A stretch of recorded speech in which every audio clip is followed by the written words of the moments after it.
Call the meeting to order. Roll call. Ms. Muckout. Here. Mr. Olson. Mr. Walker. Here. Mr. Perkins. Here. Mr. Rastigar. Here.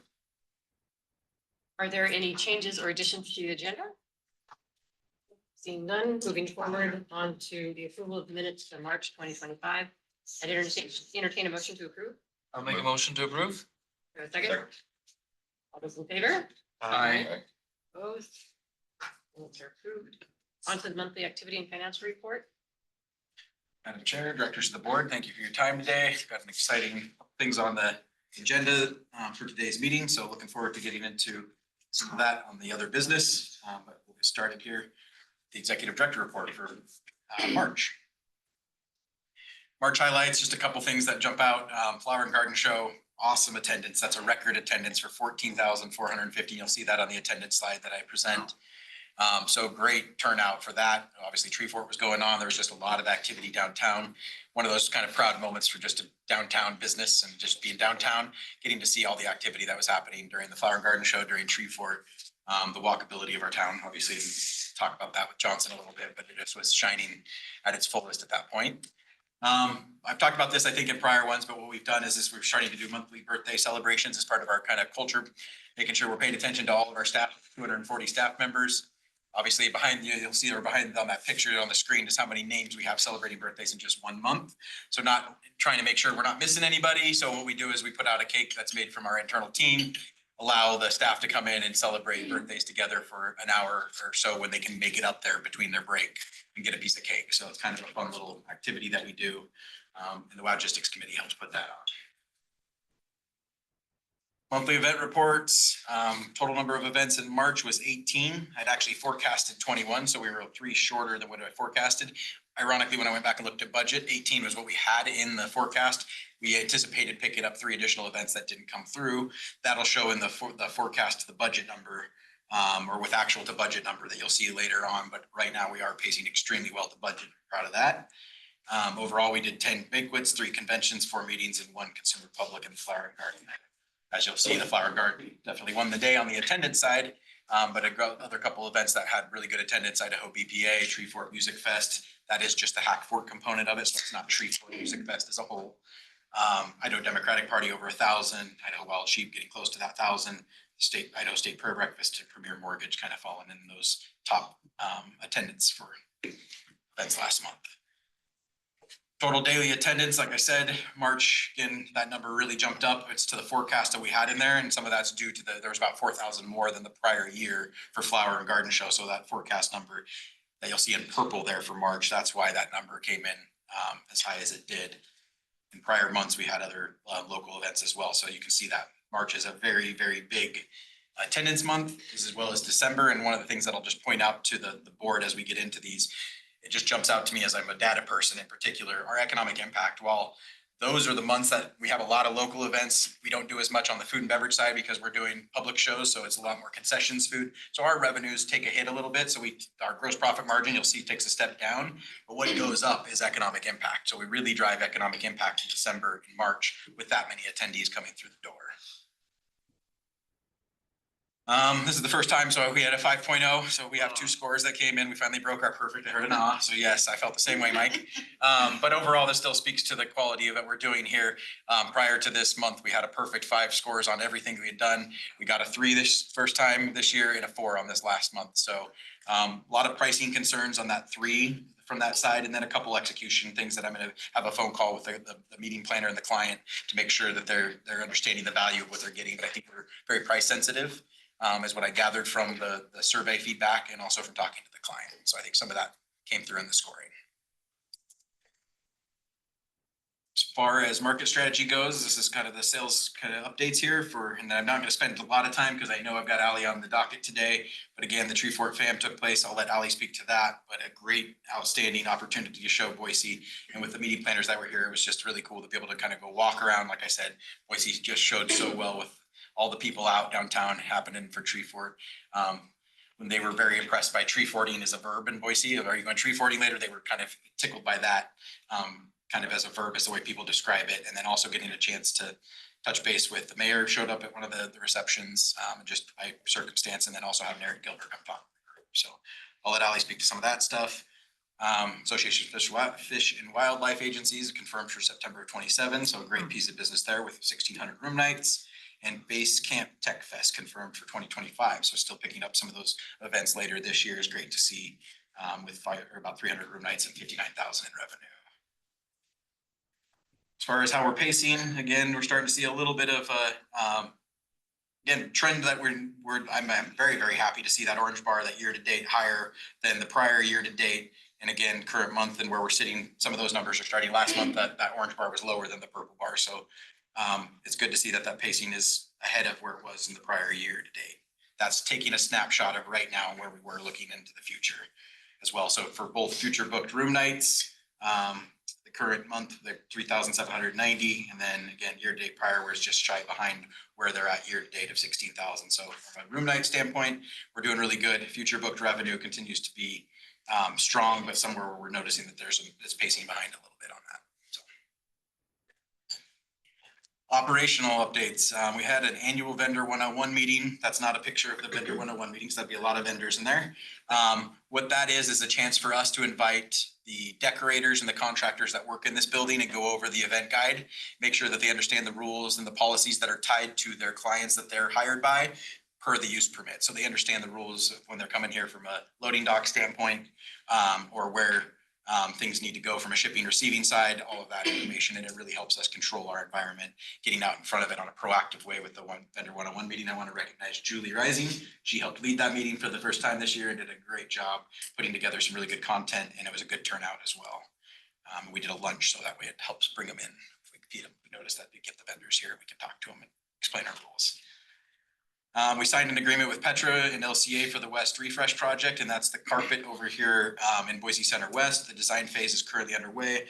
That picture of Idaho BPA is in the West Building ballroom, so you'll notice the carpet there. That's the carpet that's going to get replaced with the more neutral tones that you're seeing over in East and that you're seeing in this room here in December of 25, which is fiscal year 26.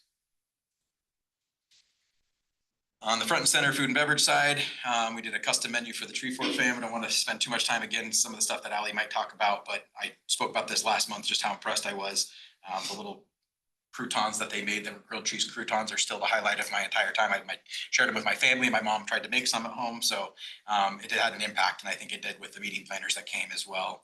We've updated our catering menu, and then we hosted Wild Sheep, which brought in, this is one that you'll see in my future slides or in some of the slides that Stephanie's going to present, but record alcohol sales. And if you remember me during the budget season, I was hearing some trend data that alcohol sales were going to be coming down. I don't know what's changed, but people are drinking again, and those are outpacing the budget numbers. So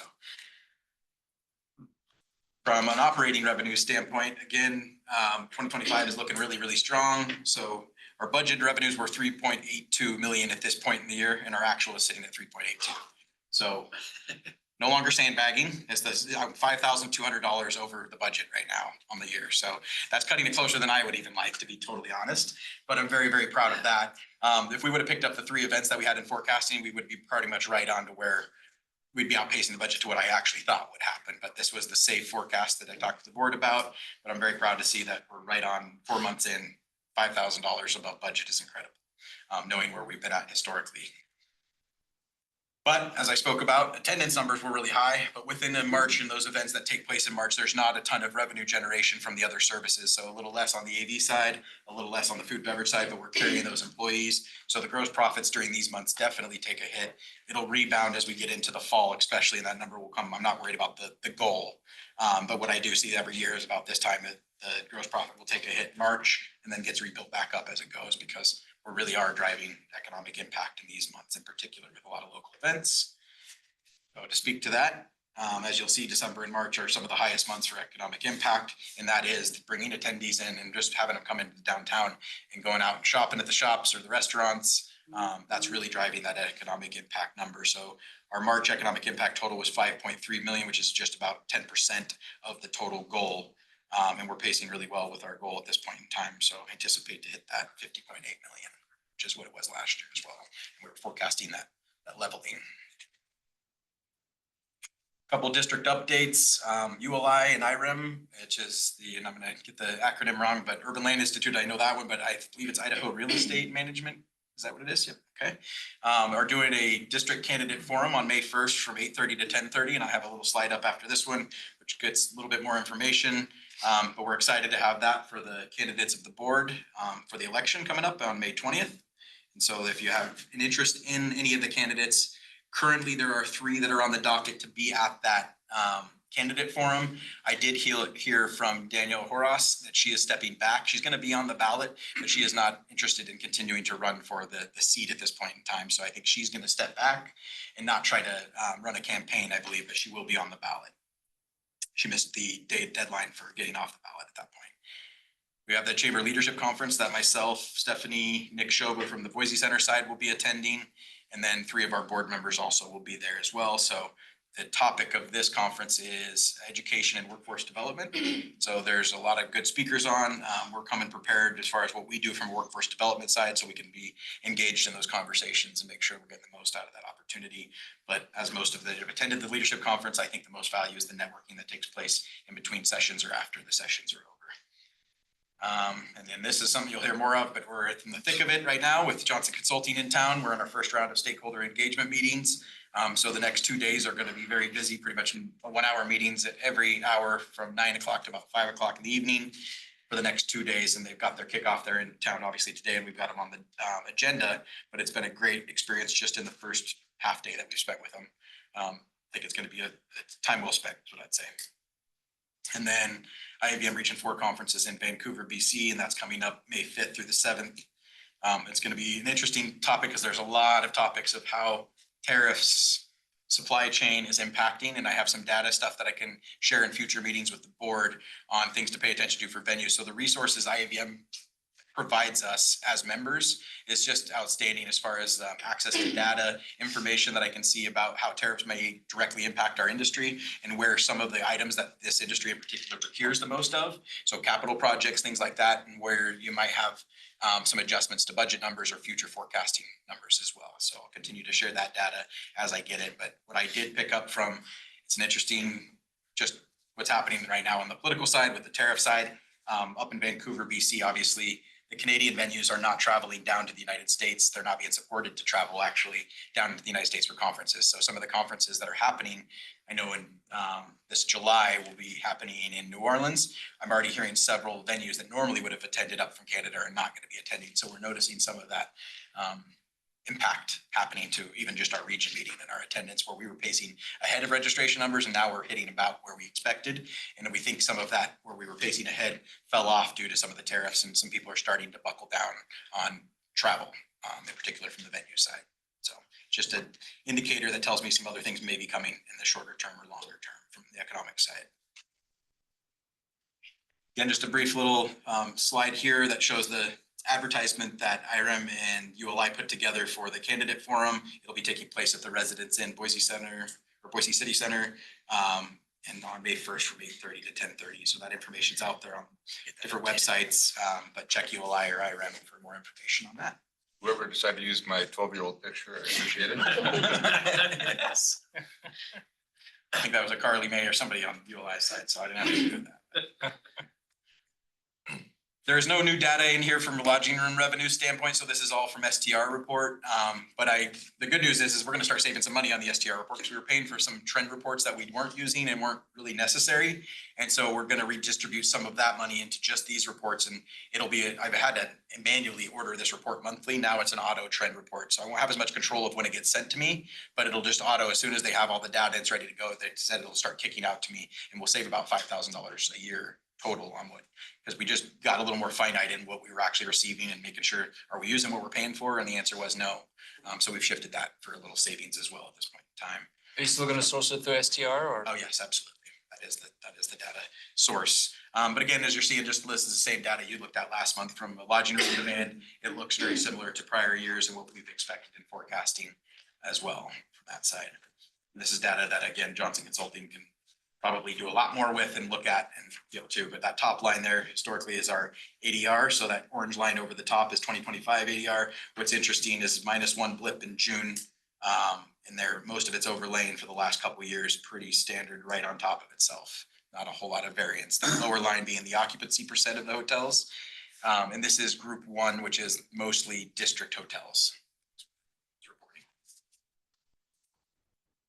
That's the annual side, this is a static slide that stays there for the whole year, and that's my forecast number for 25.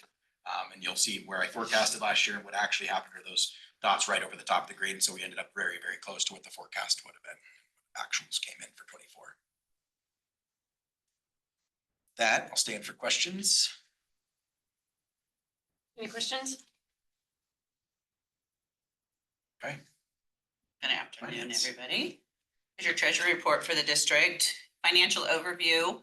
As of March 31st, your Boise Center is sitting at 3.843 million, district 3.1, and aquatics is 160. Just for everybody's edification, I'm going to wind up consolidating aquatics into the district. It is not a standalone entity. It is a lease payment that we're receiving, and there's really no reason unless the board says so, to keep that separate. But I think for purposes of sharing finances with everybody, it just lends itself better to throw that number into the district pot. So if you guys are okay with it, that's what we're gonna do moving forward. Let us know via email if you have any concerns or anything, or speak now if you do. So I think if we want to draw it out at the end of the year, I think there's an opportunity to kind of show that on an annual basis versus every month. Yeah, I'm assuming you keep it in separate. Absolutely. Yeah. It'll have its own GL. It'll Okay. show where it's for the So any- revenues and expenses that we are doing for that particular asset. But I checked with Ide Bailey that from a legal standpoint, there's really none. It is, a lease payment, and those funds should really, it's a revenue source, should be reported within the district. So, And then any expenses, like if we do the parking lot, then that would be Correct. yep, a separate. it'll be a separate GL. So as you can see, revenue and expenses, we are currently about $251,000 better than budgeted for the center.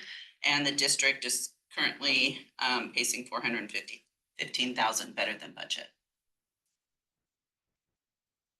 What's making up all of that? Revenue is year-to-date revenues for your room sales, $696,000. Other revenues, $201,000. Your beverage revenue is $342,000. Food is just shy of $2 million, and AV revenue is $633,000. Those are prior year on the top one there. So is that prior Yep. year? The blue is there, so that's where I noticed that the beverage revenue, if you look at that, it's outpacing the prior year. It's also outpacing the budget, so significantly. So we're making up some revenues there, but the room sales forecasting being behind was the 3 additional events that were forecasted in March. So some of those variances are coming out in that way. Sorry, this was one Cody threw in there. The hotel tax collections right now from March 2025 was $796,000, which was about $94,000 above budget for current fiscal year. That's where it puts us at year to date. Transfers, there wasn't any operating transfers that were moved over from the district to the Boise Center for March. We did, of course, pay the capital and the lease. So it's going to show that there is always a little negative, like a number when there's not a cash transfer. So that's where that big orange box is coming from, but there wasn't any cash that was transferred between the district and the center.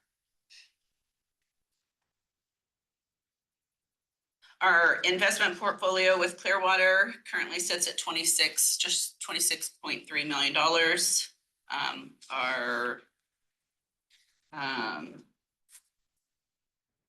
Interest from interest income from this last month, $54,731.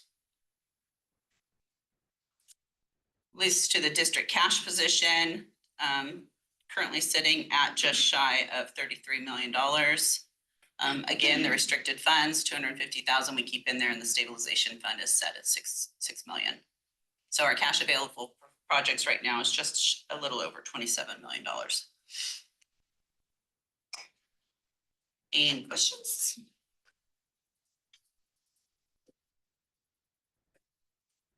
Questions? Obviously, we've got Clearwater here today too, so we'll get a chance to give out questions on the investment accounts. Chance to speak to them. If not, I'd entertain a motion to approve. So moved. I'll second.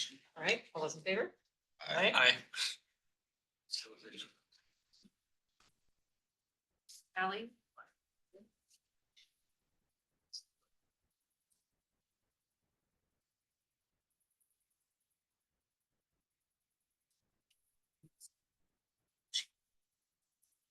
Afternoon, Madam Chair, members of the board. Thanks for the time today on the agenda. I'm going to be reporting on our updates from the sales team year to date through FY '25. We've got a few different topics we're going to cover. Our goals year to date, where the team is pacing in terms of our key performance indicators. We're going to talk a little bit about outlook, end of year projections for 2025 and how things are looking for the next couple years. We'll shift gears into current affairs. Cody touched on it a little bit, so some of this is actually coincidentally going to be a little repetitive potentially, but we're going to dig into current affairs right now and how that's impacting our events. And then we're going to close on a lighter note with Treeport Dam recap. So first up, our team goals year to date. These are all the KPIs that we track on a monthly, year-to-date basis and compared to prior year. So you see, leads are down about 14% compared to year prior. We're at 87 through March. We're down in leads. However, quality leads are pretty solid right now. I've been really pleased with what I'm seeing come in for future years, especially with a new hotel coming online in 26. We've got some really decent citywides that we're working on. And actually, when we look at even just through March in general compared to history, we're still well ahead of where we are pre and post COVID. So typically that number had been hovering in like the 40s or 50s. 2024 was just sort of a flurry of leads coming in. And so we're down year over year.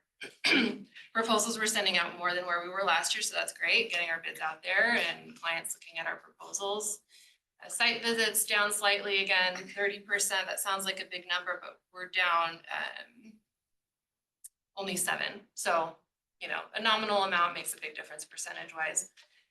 Oddly enough, Visit Boise, it was running some data. We were compiling this presentation, and site visits are really important to Boise. On paper, where it's kind of an interesting package we present between our convention center and multiple hotels. So really the trick is getting clients here and experiencing the destination and what makes us so special. Visit Boise data shows that they have an 89% conversion rate on site visits, and that's for all site visits, not just center specific, but all site visits that came through January 2023 to June 2024. So it's something that we're collectively focused on, getting more groups coming to Boise this year and making sure that we close essentially with an 89% close rate, close those proposals. So Why do you think it's down? sorry, go ahead. Why do you think it's down this year? I think just things in general are slowing down a little bit. We'll talk a bit about that in the current affairs section. There's some budget concerns, maybe people just holding back on travel and making some big ticket decisions. So I think that's where we're down slightly. There was a big marketing push last year from Visit Boise in Q1 to get some site visits here that probably helped kind of bump that number up last year. So they're definitely doubling back on their marketing and messaging for, they pretty much fully support site visits. And so in terms of like their flights and hotels, and not all destinations do that. So they're going to make sure they get that message out there again. Does that money come from the Department of Commerce grants? The grant, yeah, the ITC, yep. We do have several coming up in the near future, so we'll continue just to track that number and make sure that we're getting groups here. Travel, we're about to have a really busy travel season. The spring and summer is going to be, we're on the road quite a bit here in the next few months.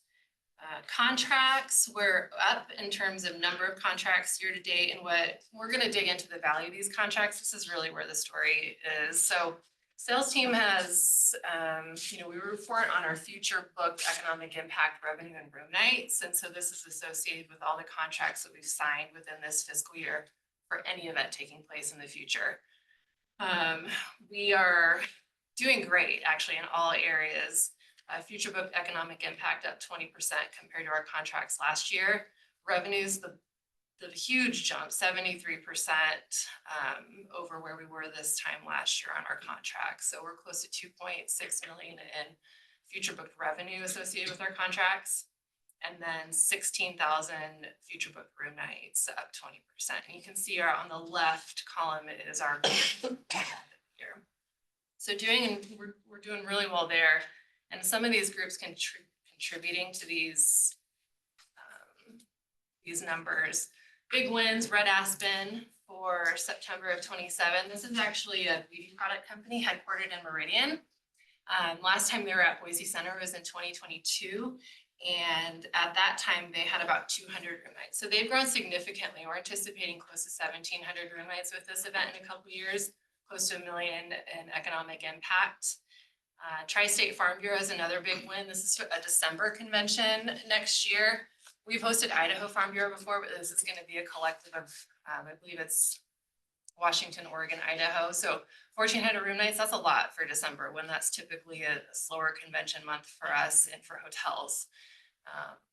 And then a couple others here, Northwest Energy Efficiency for next spring's another larger event. And these are all new to Boise, and Momentous and 25.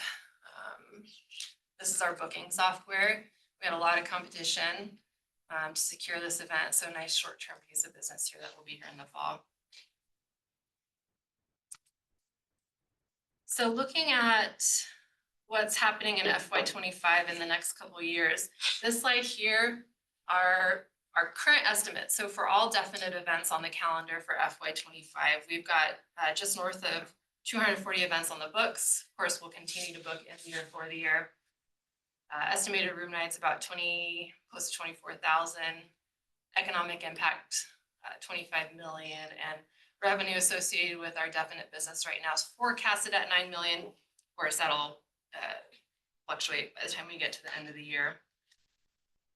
When we look at projections, end of year projections, this is going to take into account our actuals to date, well, through March anyway, and then our forecast for the remainder of the year. So attendance is looking good. You know, we've had some really solid attendance with our consumer shows. Cody mentioned Flower Garden, Tree Fort. Room nights is pacing right where we expect it to be at the end of the year. Economic impact is where we see the big variance.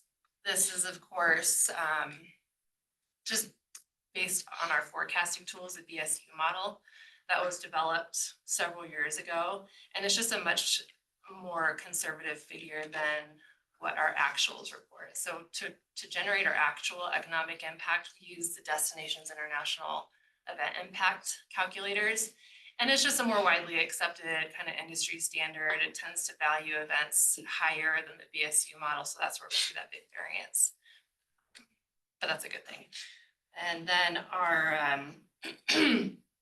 revenue, of course, Stephanie and Cody can really speak to, but about 9.8 million end of year projection. Again, we're going to continue to pick up events in the year for the year.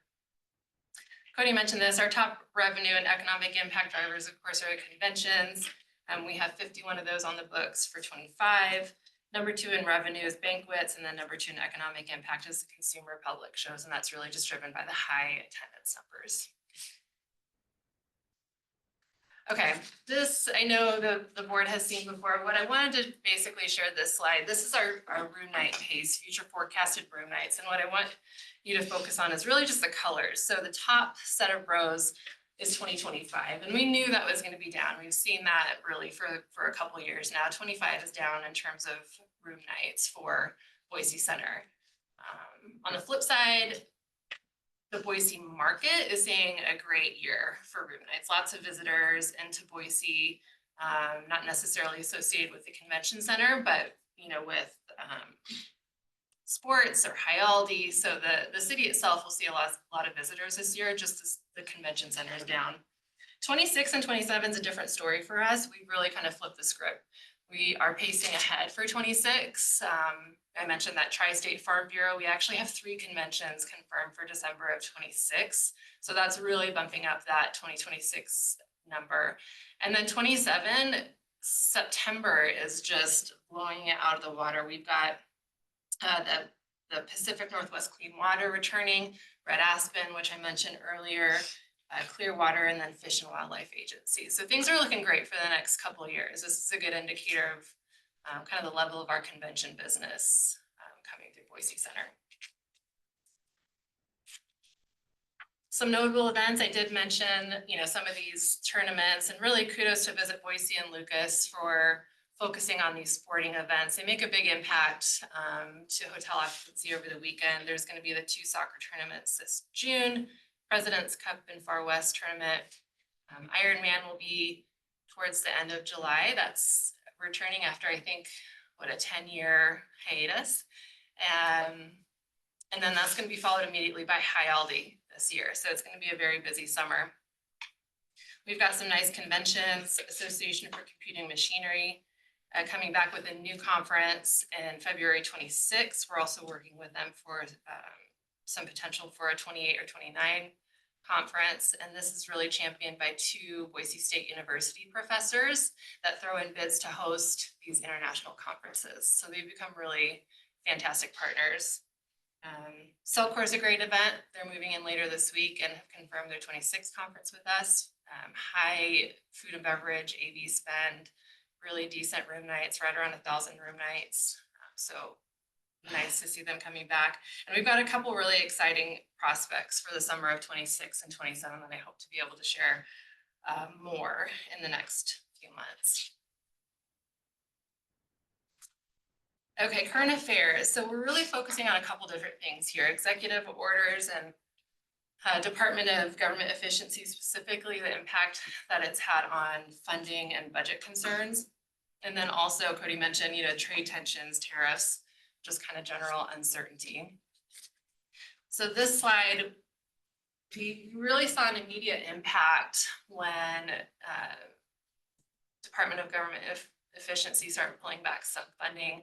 We immediately lost 8 events, 7 of those being between the months of February and May this year. We had 1 release from our calendar for April next year.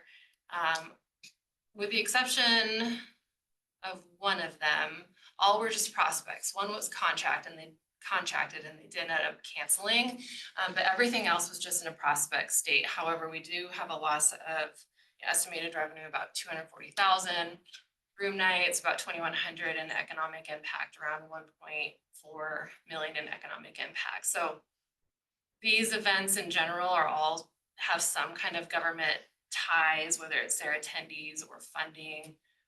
We do have our government groups here.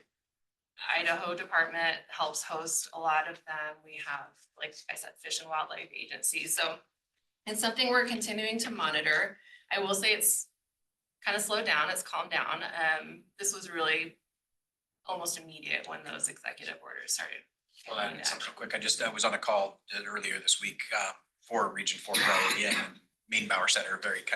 We look at them as this kind of a sister facility in some ways, is kind of comparing to size and the way that they operate. And they're $1.5 million down currently on revenue for this fiscal year. They've got Boeing in their backyard, so they've got some bigger contracts that are putting pauses on events and things like that. So feeling pretty good compared to our neighbors in this number here, and that we're starting to see a slowdown. But a very similar story from everybody on the call was there was a big kind of push after the executive orders came out, so a little bit of an exodus, and it's really slowed down since then. So this is just kind of general state of things. This is from a quote from SCIF Meetings and Industry publication. Essentially, federal meetings were the first just to go away, and that these meetings were either delayed or canceled, and really we're just kind of dealing with some uncertainty right now in the industry. This was good timing. This presentation was last week, delivered by Oxford Economics, which is a global forecasting agency, and then Tourism Economics, kind of a subset of them. They specialize in global travel data and forecasting, and these are some very smart individuals on here, so I'm going to do my best to give their data justice. So I'll give a very general overview. But basically what we're looking at here is their business cycle indicator. So you can see we've got like the dip in 08, 09, COVID disruption in 2020. And right now we've got a little bit of a buffer from that recession line, the dotted line there. what Oxford Economics is saying is that business is still investing, jobs are still being created, but they're seeing some spending moderated, and basically nothing else can go wrong in 2025 in order to avoid a recession. So there's 4 major impacts that they're tracking right now. One is tariffs. The second is supply chain disruptions. Again, Cody mentioned both of these. 3, financial market security, and then the 4th is just sort of this general sense of uncertainty among the market and consumers. Inflation expectations have just completely leapt up. Businesses right now are just really scrambling to buy products, kind of grow their inventory so they can, before they feel the full impact of tariffs. And so this is going to lead to some of the supply chain disruptions, the supply chain stress, and really, in short, lead to uncertainty from businesses. You know, they're going to start pulling back investments and spending, and one of the first things to go tends to be those travel budgets or funds for hosting events. So, of course, to combat this, we need to get our message out as far as Boise being an affordable destination. We know the convention center, while it does have the facility rental component, our equipment and services are very competitive. And so this is really great timing. Visit Boise, we're working with them on hosting a client event in Alexandria in a couple weeks. We have a panel moderated by Ken Holsinger, who's actually from Boise. He's a great champion of Boise, very much out there on the national stage, does a lot of speaking engagements. He's on our customer advisory board as well as Marty Tapman, who's in the middle with American Farm Bureau Federation. And then Sherry Huss, who leads the department, the community department for Freeman. So this conversation is really going to kind of revolve around, you know, why planners should think about tier 2 and tier 3 cities like Boise. And one of the reasons being our affordability and just the touch points, the VIP experience that they have here. And so we really are hoping that this message is going to resonate with planners, especially just given kind of the timing and uncertainty of things right now. Any questions before I dig into Treefort? Can I ask, are we a tier 2 or tier 3 city? I would call us 3. So in this more price sensitive environment, is there anything that we can provide you and your team that would help win some of the business that, because the market's shrinking, so how do we win some of that? Yeah, I mean, I've already been sharing with Cody that I think right now is when we be really aggressive on our proposals. I'm already, you know, teeing up for his approval, like waiving facility rental for certain groups. I mean, it's certainly meeting certain minimums, you know, that makes sense for us to take such a big ticket like a facility rental off our proposal. But I think now is when we need to get some of those groups on our calendar for 26, 27.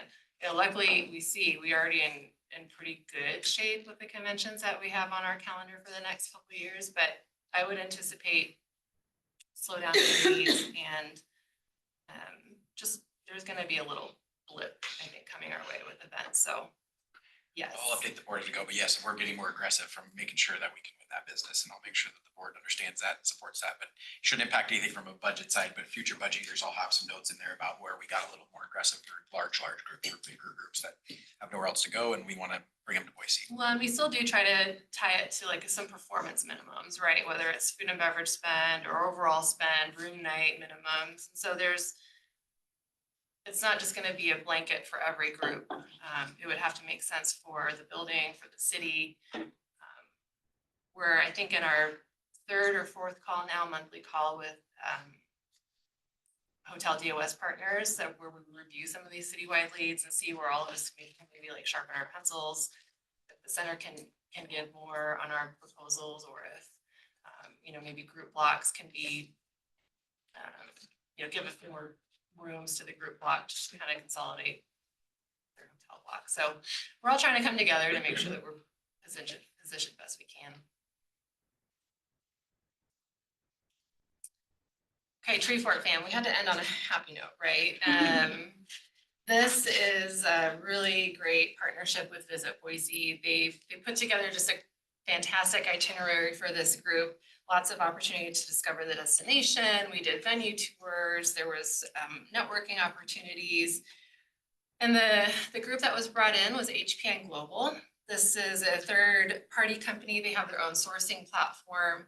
And basically their model is, they have a sourcing manager that will identify the destinations that are suitable for certain events. And then they'll tee those up to basically the account reps who then will work with the client and the suppliers to help close out the bids. So the fact that we had a sourcing manager here was great. I'd consider them kind of a gatekeeper for HPN and the way their model works. And then we had 5 of their account reps. We did host a lunch, one of the lunches at Boise Center. Cody, the thing that stuck with him was the croutons. For me, it was the dessert. And this photo really doesn't do it justice. This was like the most beautiful dessert I've ever seen. This pretty lavender color. It was a huckleberry kind of cake and yummy goodness. But really the culinary team just did a fantastic job. We did a tour of the building, ran into Nick Aldinger with IBL Events, who does run the Flower and Garden Show. So he was able to speak to his experience working here, which was, helpful. And then, of course, I did a tour through East where Hackford and all the other Shreveport activities were taking place.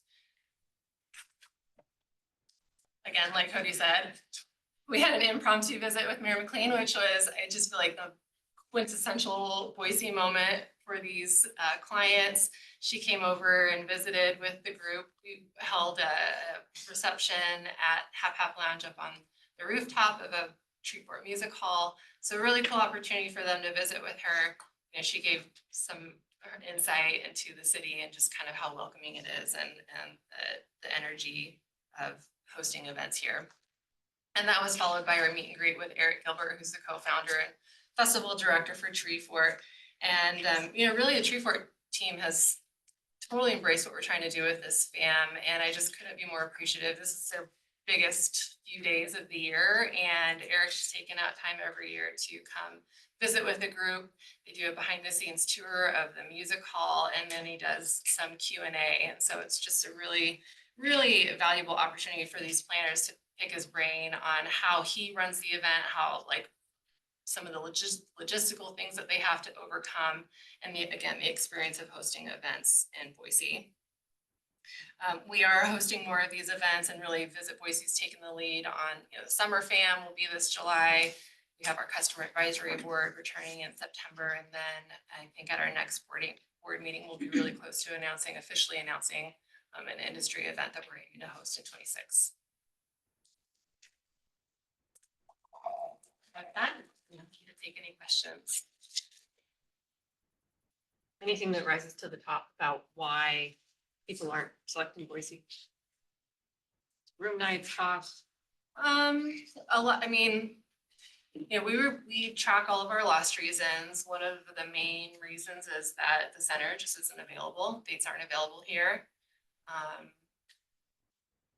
Clients just become unresponsive. So unfortunately, sometimes we don't know the reason, what the ultimate reason was.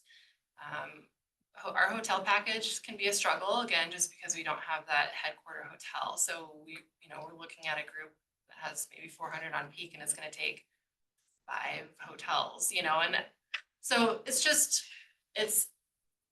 a different package than what they're used to. Size, a group that size can fit at a Gaylord property, or a large convention hotel, whereas here they're having to navigate through a convention center contract and then multiple hotel contracts.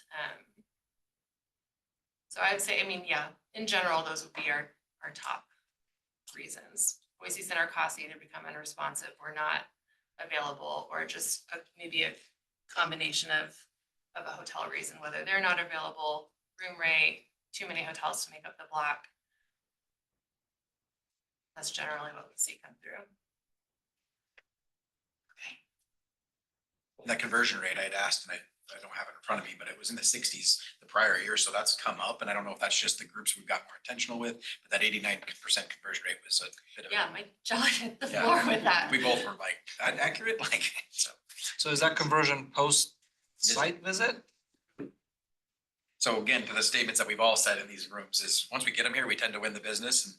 And I know we've got Johnson in the room today, and there's just their experience of walking through the downtown and seeing they can see why that conversion rate is that high. And I won't speak for them, but they did speak to that a little bit in our meetings this morning, just about, it's got something, the walkability, they called it a convention district. So again, that ability to tap into that, I think just wins the day when we get up there. Any other questions for Ally? Thank you. Real Yep. quick, just to Yep. Jim's point, some of the stuff that we're doing, and also just this is kind of through an IVM group, us that are talking about looking at capital purchases, things like that. There's some pre-tariff sale stuff. So if they were gonna, I'm seeing some venues look at, hey, if we were gonna do something in a year from now and replace a chiller, there's some sales right now to say, hey, pre-tariffed, we've got them on the shelf. If you buy them now, you might get some savings. So I'm seeing some venues look into that. Currently, nothing jumps out to me as far as what we can do that would be in that, but it's an option as well. We're trying to be as fiscally conservative as we can throughout this process. Things get more expensive. Thank you. Okay, Clearwater, Brandon?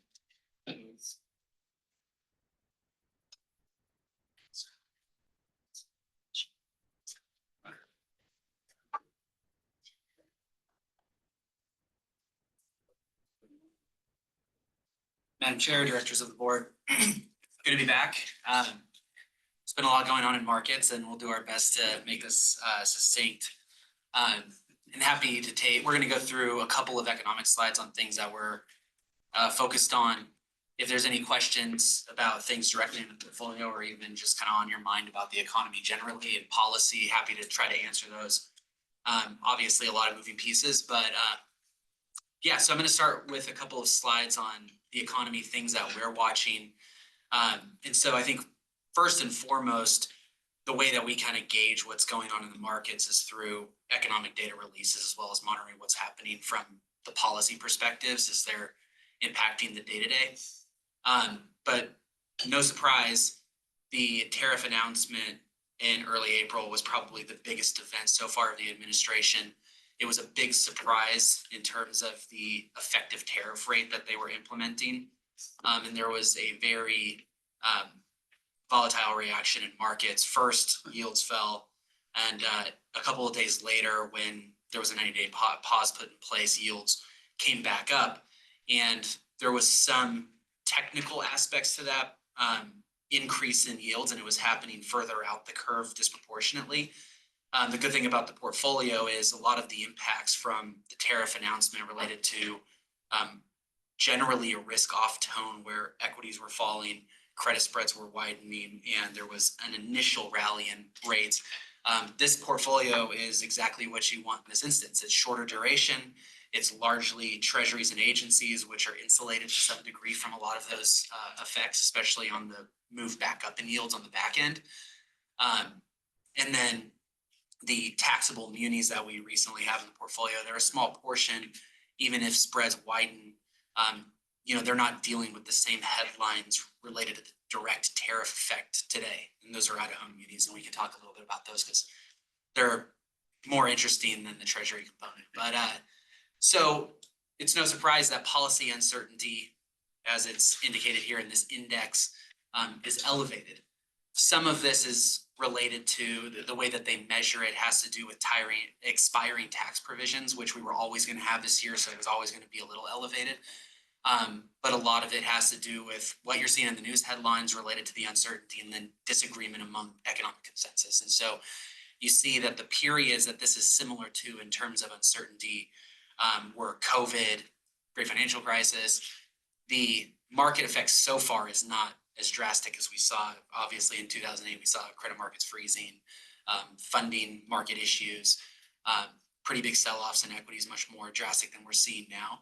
And so right now we're just seeing some nervousness, and kind of what happens next is a function of largely how long the tariffs stay in place, the effective rate that they end up settling at, and then ultimately do businesses end up having to lay people off, and that's kind of a transmission mechanism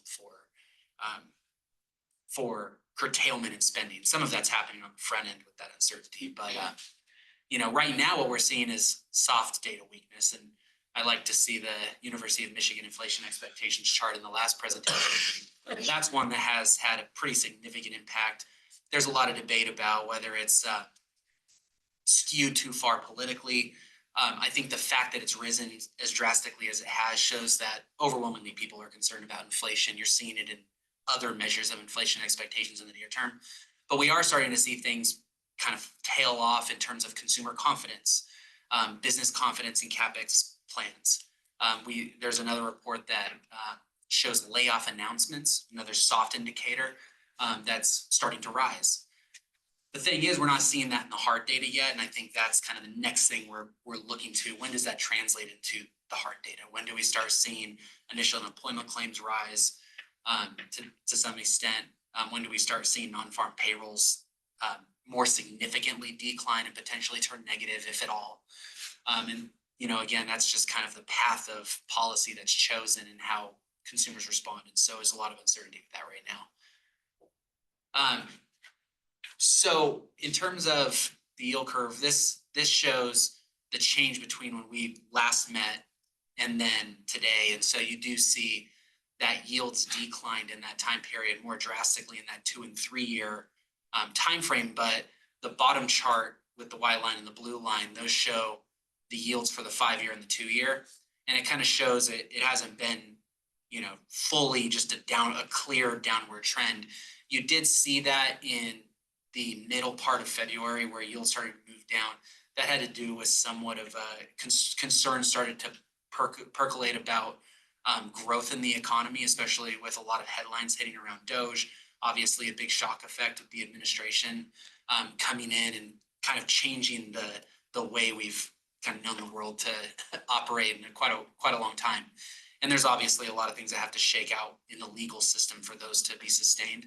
But again, just pointing out on the further end of the yield curve, the 10s to 30 year, yesterday was a pretty big move, so it also doesn't show that, but you do have a twist steeper. And I think we've kind of been talking about that more. Again, it's not as relevant in this portfolio because you can only go out 5 years. But on the longer end of the yield curve, what's the impact on foreign policies, dynamics with foreign demanded treasuries? We have a widening fiscal deficit that we have to think about. Again, those on the 2 year, that's not as much of an impact, but we do have some 5 year exposure. There's a tiny bit of that, again, mostly insulated. And then obviously the negative sentiment and risk off sentiment. Those are larger hits to equity markets and credit spreads. You tend not to see that in this portfolio. A little spread widening on our taxable munis, but.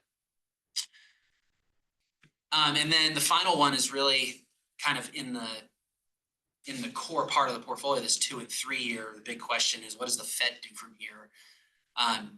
I think the market has started to diverge from where the Fed is guiding, and we get updates quarterly from the Fed on what they're thinking about rate cuts. For a couple of quarters now, they've been in that 50 basis points for 2025 of additional cuts, and largely that was expected in the back half of the year. So we'll see if that materializes or if they change their forecast. But they have kind of an interesting dynamic that they have to play with, where obviously this week we finally saw President Trump put more pressure on Chairman Powell to cut rates. And that obviously makes their job a lot harder to not look politically motivated. But really, they're going to be responsive to economic data. They're going to be looking at what inflation's doing. Is there a dynamic of tariffs where inflation increases in the interim before it impacts the economy and tips over? I think that's kind of the expectation you're seeing in the market if you look at inflation expectations.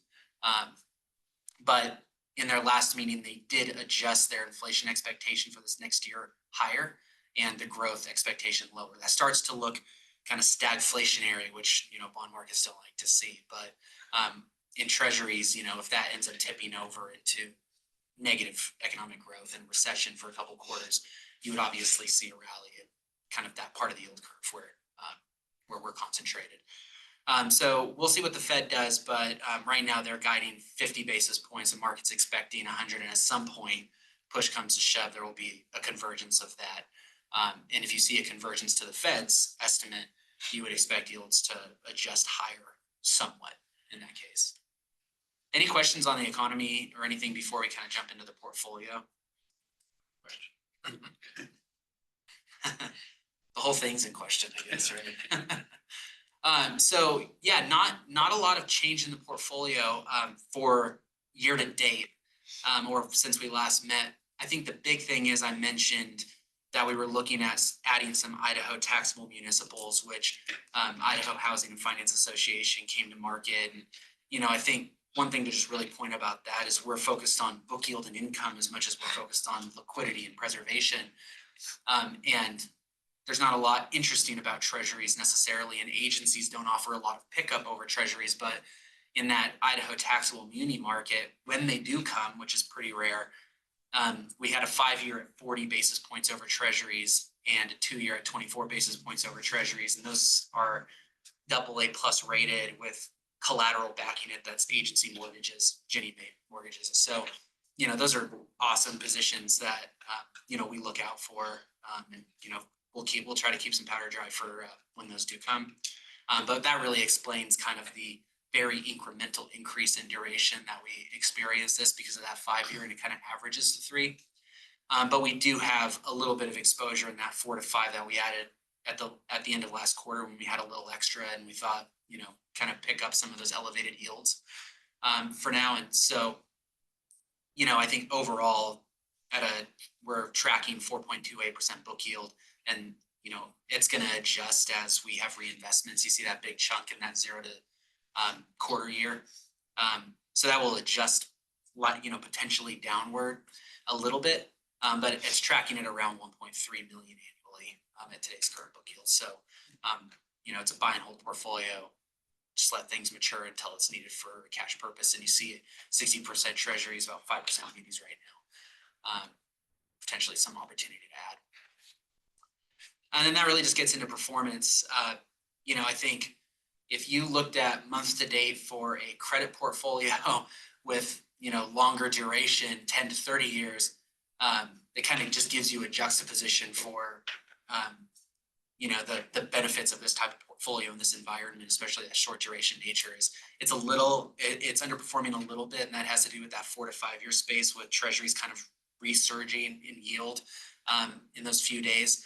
And then also probably some spread widening on those taxable munis. But over time, those will move to par as the portfolio matures and kind of move back into a position. But yeah, happy to answer any questions about the portfolio or the economy. Brett's been studying up on tariff policy. He can be our tariff guru. Christian? Lots, but they're not fair and there's Yeah. no answer. Yeah. I wanted to say that. We can give our best educated guess. Cool. I mean, at this point in time, did not make any recommendations to our investment. Yeah, no, yeah, we're not looking to actively add duration at this point. Again, we're kind of in this period of uncertainty. There's still some kind of increases in yield that you could see until we know kind of a clearer path of whether we would tip into a recession or not. And I think that 2 to 3 year space is kind of the perfect spot to be. And then again, most of our adds to taxable munis are going to be, you know, more strategic and not necessarily like leaning too hard into that anyway. So they're going to be incremental. All right, thank you, appreciate Yeah, it. thanks.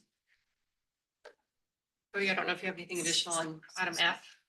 Just I just wanted to let the group know, Jody Olson did withdraw from the election prior to the April 4th date for personal reasons on his withdrawal form. So we've got the 3 campaigning candidates, I believe, in the room here today. So just wanted to give that update on Jody, and then at this point, Danielle Soros, she did say she's going to be stepping back from a campaign, but it was a little late to get off the ballot. So. All right, on to item G. Did you want to do the inspection? Do a quick introduction, so call up Ryan Johnson. Last name Fleming. Yep. And Johnson, John Fleming. I don't want to screw that up. But we've had all morning together at this point in time. They came in yesterday. We've got them, they're staying over at the Hotel 43. So they're in downtown, getting a chance to experience true Boise. And I'll kick it off and just hand it over to them at this point. Excellent. Well, Madam Director and members of the board, thank you again. Great meeting you all in person. I know we met at the last board meeting and went through some information about our study process, but I'd just like to start by thanking Cody. He's really set us up here over the next couple of days with some excellent meetings. We started this morning meeting the staff and hearing their thoughts on opportunities and current challenges. Then we also took a driving tour to get an understanding of the market. And I really am impressed with this Boise as a destination overall. I can really see why you have that 89% conversion rate when people do come to visit. It's a really dynamic, attractive marketplace. It's very walkable, very authentic. So very impressed with their first half a day in the marketplace. So again, Ryan Johnson with Johnson Consulting. John, I'll let you introduce yourself. Thanks, Ryan. John Fleming with Johnson Consulting. As Ryan was alluding to, I think today, we obviously got to engage with you about a month ago now, but we just want to run through, some of our goals for the next week while we'll be in the market, and then, get a little bit into a couple pieces of our process that maybe you didn't have a chance to ask us as much about when we engaged with you last time since we were remote. And then, wanted to talk a little bit as well about some of the things that we're seeing early on, and then give you sort of a chance to again, ask any questions that you might have. So, without further ado, I'll kind of get into our agenda a little bit. We covered a little bit about us, but just to give you a bit of an introduction and an overview of our team, Ryan and I are going to be primarily working on this project from our team, as well as Charlie, who is the president and CEO of our firm. In addition, we have 11 support staff and subject matter experts who will be working on the assignment. We've been in business for about 30 years and work across sort of the public assembly land use field. So convention centers, auditoriums, performing arts arenas, stadiums, fairgrounds, and then also a lot of higher ed work. So great breadth of knowledge and depth of knowledge as well within this region of the world. So very experienced in this area and excited to be working in Boise. And then just talking a little bit about our project approach and scope. And this is really where I want to get into some of our goals for this week in greater detail. We covered this graphic a little bit last time we presented, but really what we are right now at the outset of this project is in those gray bubbles, that data gathering phase. And I think what's going to be key about this week is the stakeholder input section. So when I think about data and when I think about data in a process like this, there's really two kinds. There's quantitative and there's qualitative. Now, quantitative is extremely important. We saw a lot of it from the previous presentations in terms of hotel market data, in terms of the performance of the Boise Center, as well as other assets within the Boise community, in terms of economic, more broader macroeconomic data, as well as in other real estate sectors within the Boise sort of market. But pairing that quantitative data with qualitative data, that being stakeholder input, so understanding what are people hearing from community members, what are people seeing day to day in their experience of this facility, as well as in their experience of the district as a whole. That is so important for contextualizing that quantitative data so it becomes something that's a little bit more actionable. So over the course of the next week, we met with Cody and his staff this morning. This afternoon, we're talking to folks from the bond financing and legal sides for the district. But then we're also engaging with a number of developers, hoteliers, folks from the CCDC, folks from the city of Boise, and a number of other key stakeholders, the CVB, et cetera. The goal being to understand from a broad-based perspective, what is the context for some of these quantitative data that we're seeing, so that as we get into our research process, we're not, flying blind, if that makes sense. We understand from a community leadership perspective, what is going on in Boise? What are the opportunities that people are seeing? And what are people hearing that maybe isn't picked up in data, but is still important information? So, And also one other thing, our stakeholder input process really lasts throughout our entire engagement. So not only meeting with community stakeholders and leadership on this first visit, but also engaging with your customer advisory board and users of the facilities to understand what's working, what's not, what are opportunities for them to grow their events. So that's really an important grounding for us to understand actual user input influencing our recommendations of the overall project.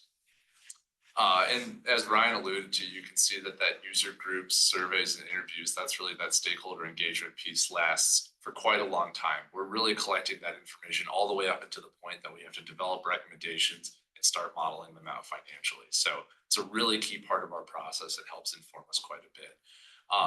And then I'll sort of breeze through this piece. I wanted to talk a little bit about our project goals as we think about it as engagement.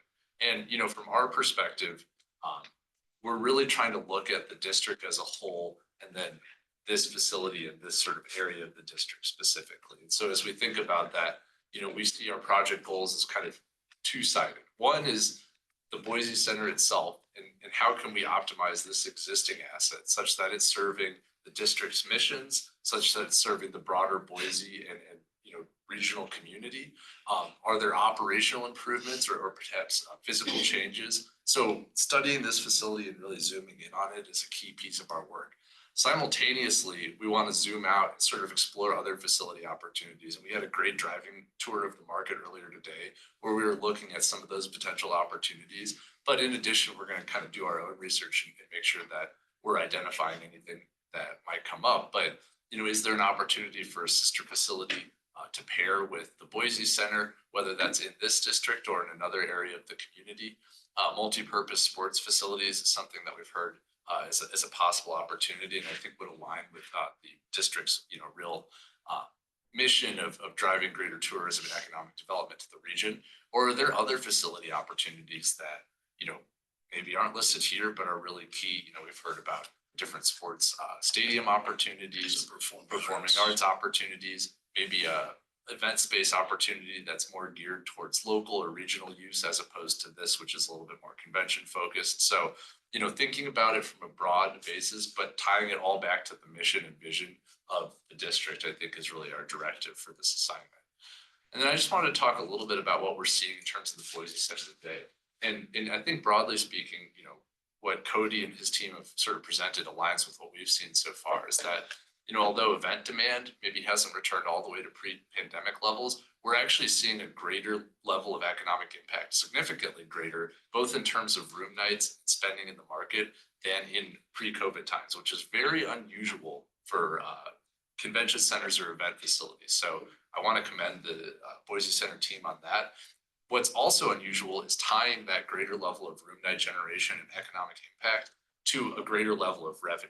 Typically what you see is sort of a scale between those things. If you spend more to subsidize higher value events, you get more economic impact. If you prioritize revenue generating events, you get less economic impact. But to be able to do both is really a testament to the quality of this building. I think the quality of the environment surrounding this building, and that speaks to the conversion rate, and then again, the quality of the operating team. So as we look forward, I think that's sort of the basis that we're operating from, is that this is a strong operation and is doing a lot of things well. That being said, there are always places that you can improve and make sure that we're optimizing this, again, whether that's from an operational perspective or from a facilities perspective, or, thinking a little bit more broadly, are there other sort of nodes within the Boise community that can complement the Boise Center and make sure that it's operating to its fullest potential.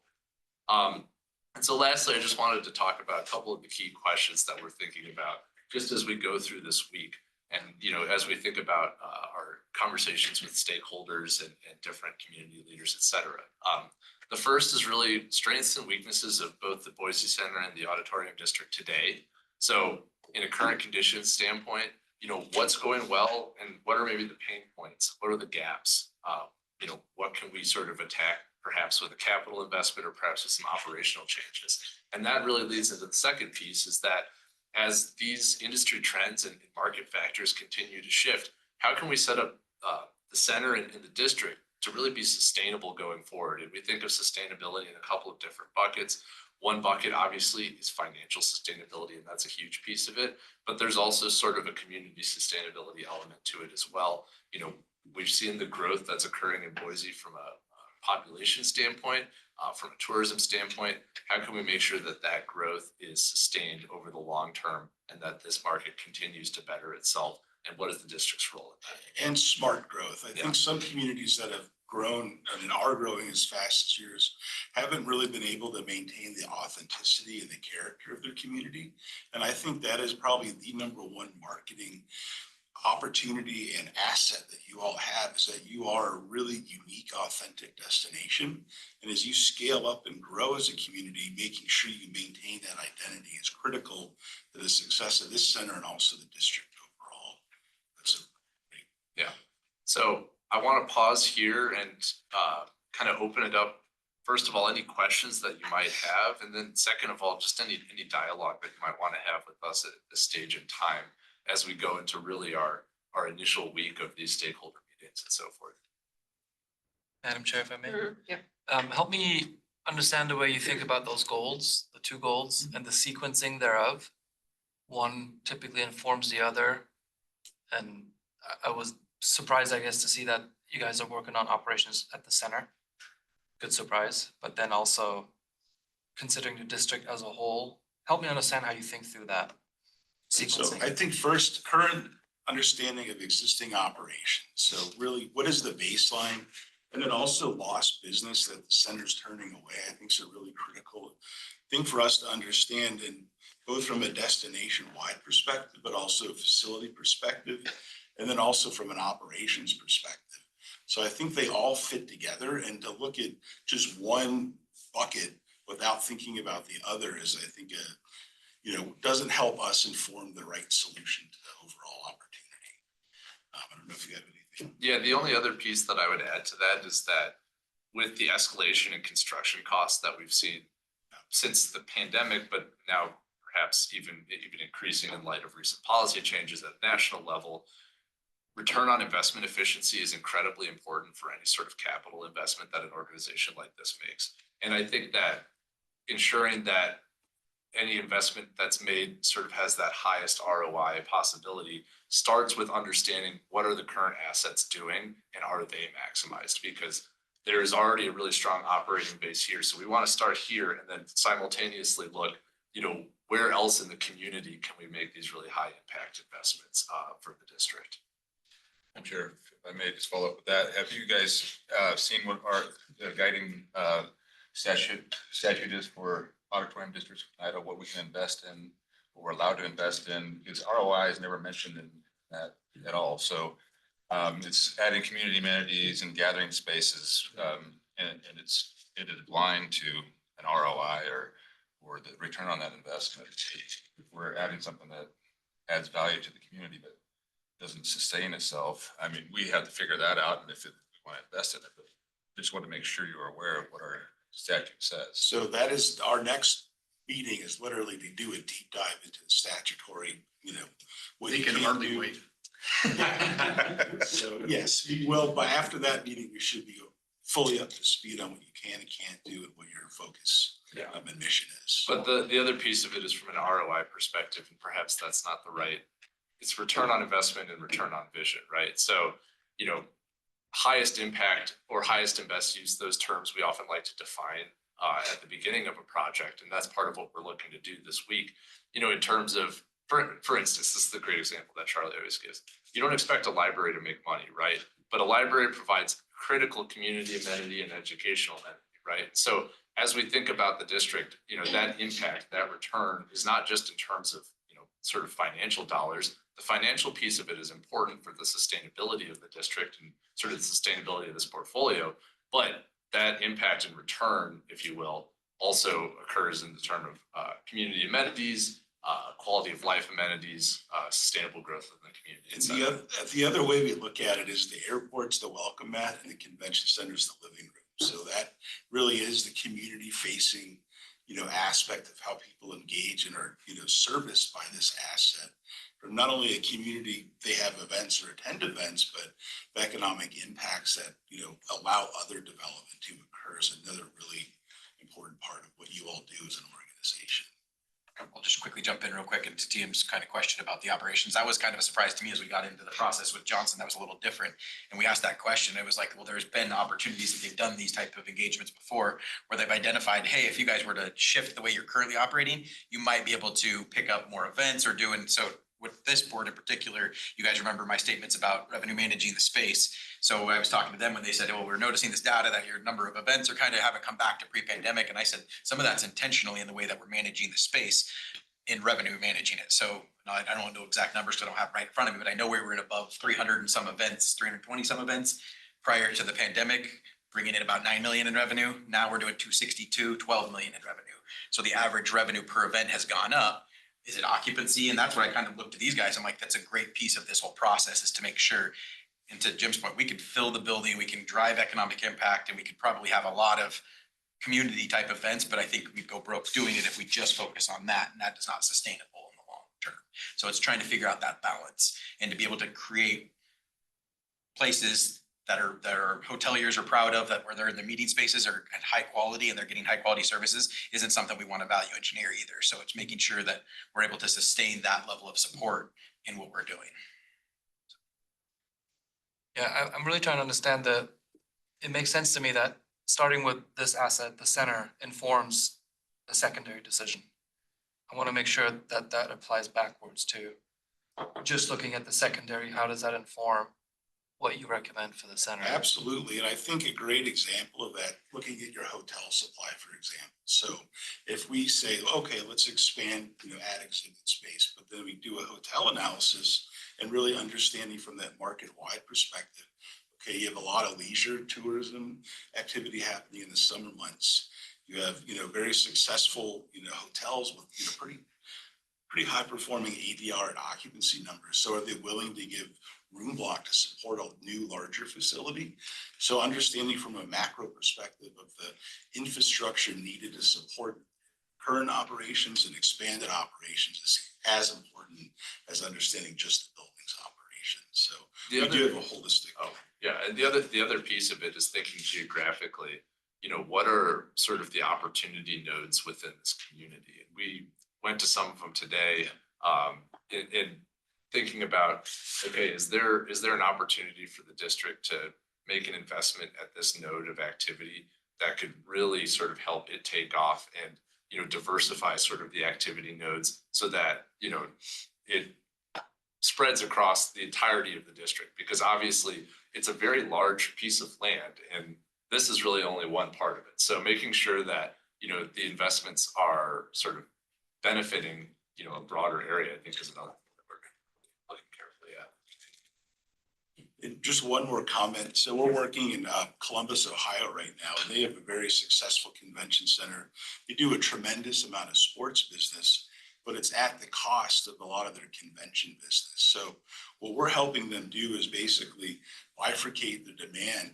So we're having potentially a new purpose-built facility that's going to handle most of the sports tourism activity, freeing up the convention space to have actual conventions, as the primary mission for that facility. So fewer events overall in the main convention center, but much higher impact from a room night perspective. The sports events are also pretty high impact, but also a lot of social and community activities going to happen in that new facility there as well. Yeah, and then sort of the opposite of that is we're working in the city of Sioux Falls, South Dakota right now. Their convention center is sort of outside of their downtown, and it does a lot of community and more regional type events right now. So, the flower show, home and garden show, a lot of consumer show type events, a lot of graduations and galas. And they're looking at an opportunity for a convention center downtown that they would want to be more of that tourism out of town type visitor, take advantage of the downtown amenities, restaurants, bars, et cetera, but complement the sort of more suburban type convention center event space, I guess you would say, where you're able to accommodate the community needs as well. So, looking at models like that, I think is something that's going to be really critical. It's something that we've already heard a little bit about is, how do we balance community needs and desires for high quality event space with, sort of the community needs and desires for bringing people in and putting them in hotels and having them eat at the restaurants within Boise. So that's another kind of puzzle that we like to solve, I guess. I don't know if you guys are familiar with the Reno Sparks facility. Yep. I was just there for a volleyball tournament. Yep. And I've been thinking through that model, because I can see them sacrificing what you're describing for the other. This one giant facility just on the outskirts of town. And it was volleyball. It was insane. And that's an interesting, we did their master plan for their expansion probably 6-7 years ago. And it's really interesting. They have a lot of large casino hotel properties, which have a tremendous amount of meeting space. So that was one of the things that really influenced the direction They also have a fairgrounds with a pretty modern infrastructure, so they are really looking at a portfolio of assets and how to distribute the right event at the right place. So, yeah, they do a lot of sports activity.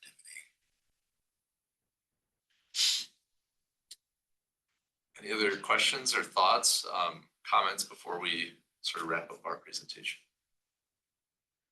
Got full 2 more days of back-to-back meetings. So from 9 AM to 5 PM, pretty much full every hour, meeting with stakeholder engagement. So appreciate their time. I know they're gonna be probably head swimming by the time they get done with each day, but already just very proud of what they've been able to identify. And I think at the end of the day, as a team, very proud of our group. I want to recognize Mary Michael. She is almost like the tour guide that the Boise Trolley used to do, is what it reminded me of as I drove them around. She could name off history and where the sandstone was coming from for buildings. And so she did an outstanding job putting together a great tour. So thank you. Yeah, echo that sentiment for sure. That's wonderful. Yeah, welcome to Boise. Thank you. Look forward to serving you all. All right, anything else? No, not from our Great. end. Right. But really looking forward to this week of meetings. We always say this is the most important component of any of our project kickoffs. So, our project process is the kickoff, excuse me. I think we learned as much this week as any other point in the project, and we're excited to do so. And I'm assuming that if anything comes up, any questions you have or comments, you can Yeah, filter it through absolutely. Cody and he can get it to that. So, or get you answers or whatever we need to do. So if you walk out of here and you think of something, And that engagement stakeholder piece that they showed, it goes on. So we've got stuff like, I want to get the customer advisory board. We try to do is take advantage of them being in town with everybody that's here, obviously, and we can get face to face. And then we'll go and expand beyond that to the customer advisory boards and some people that maybe aren't, are a little bit more remote, and some calls there as well, or anybody that wasn't available in this first. I mean, we filled in almost every single block we had. And so making sure that we did, if anybody's feeling like they're not captured in this, we're going to capture them in the next bout of virtual meetings. So.